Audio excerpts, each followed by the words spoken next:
Hi friends, welcome back to my channel. இன்றைக்கி இந்த வீடியோவில் என்ன பார்க்க போகிறோம்னு பார்த்தீங்கன்னா, காய்கறி எதுவுமே இல்லாமல் எப்படி சாம்பார் சாதம் செய்கிறத பார்க்க போகிறோம்.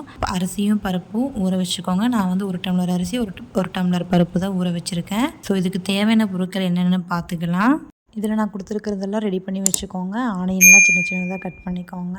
நான் வந்து வெங்காயம் தக்காளி ஆட் பண்ணுற வீடியோ எடுக்கல, ஸோ அதனால் வந்து சொல்லிடுறேன். ஃபஸ்ட்டு அடுப்பை பற்ற வச்சுட்டு அதுக்கு மேலே குக்கர் வச்சுக்கோங்க. அதுக்கப்புறம் குக்கர் கொஞ்சம் சூடானதுக்கப்புறம் தேங்காய் எண்ணெய் ஊற்றுறதுனால ஊற்றிக்கோங்க. ஆயில், அதுக்கப்புறம் நெய், அது எல்லாமே ஊற்றிக்கோங்க. அதுக்கப்புறம் கடுகு போட்டுக்கோங்க, சோம்பு, அதுக்கப்புறம் வெங்காயம். அதுக்கப்புறம் பார்த்திங்கன்னா வெங்காயம் வந்துட்டு கொஞ்சம் ப்ரௌனிஷாக ஆகிற வரைக்கும் வெயிட் பண்ணலாம். அதுக்கு வந்து சால்ட்டும் போட்டுக்கோங்க. அதுக்கப்புறம் பார்த்திங்கன்னா தக்காளி, வரமிளகாய் அது எல்லாமே ஆட் பண்ணிக்கோங்க, பூண்டு எல்லாமே. அதுக்கப்புறம் பார்த்திங்கன்னா தாளித்து விட்டுட்டே இருந்திங்கன்னா நல்லா அந்த பச்சை வாசனை போனதுக்கப்புறம் நீங்கள் வந்துட்டு தண்ணி தேவையான அளவுக்கு தண்ணி ஊற்றிக்கலாம். தண்ணி ஊற்றிட்டு கொஞ்சம் வெயிட் பண்ணுங்கள். உப்பு கரெக்டாக இருக்கான்னு நீங்கள் ஒரு டைம் செக் பண்ணிக்கோங்க. ஏன்னா நம்ம வந்து ஆனியன் கலவை தானே உப்பு போட்டோம், அதனால தான். அதுக்கப்புறம் பார்த்திங்கன்னா கொஞ்சம் நேரம் கழிச்சு அரிசியும் பருப்பும் கழுவிட்டு இதில் வந்து தண்ணியில் வந்து ஆட் பண்ணிக்கோங்க. தண்ணியில் ஆட் பண்ணிவிட்டு அதுக்கப்புறம் மறுபடியும் வந்து பார்த்துக்கோங்க நல்லா இருக்கா, ஏதாவது ஆட் பண்ணணுன்னா பண்ணிக்கலாம். நெக்ஸ்ட் வந்து பார்த்திங்கன்னா கொஞ்சம் காரமாக இருந்துச்சுன்னா தேங்காய் எண்ணெய் யூஸ் பண்ணிக்கோங்க, ரொம்பவுமே டேஸ்ட்டாக இருக்கும்.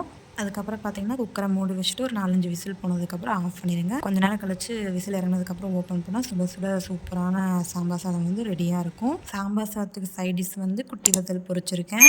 பாப்பாவுக்கு வந்துட்டு இந்த குட்டி வத்தல்னால் ரொம்ப பிடிக்கும். ஆனால் வந்து நான் கொடுக்க மாட்டேன், ஒரு 4 பீஸ் அந்த மாதிரி தான் கொடுப்பேன். ஏன்னா அதிகமாக குழந்தைங்களுக்கு கொடுக்கக்கூடாது, அதனால தான் வந்து சாம்பார் சாதம் ஊட்டி விட்டுட்டுருக்கேன். இவ்வளோ அழகாக சாப்பிட்றான்னு பாருங்கள்.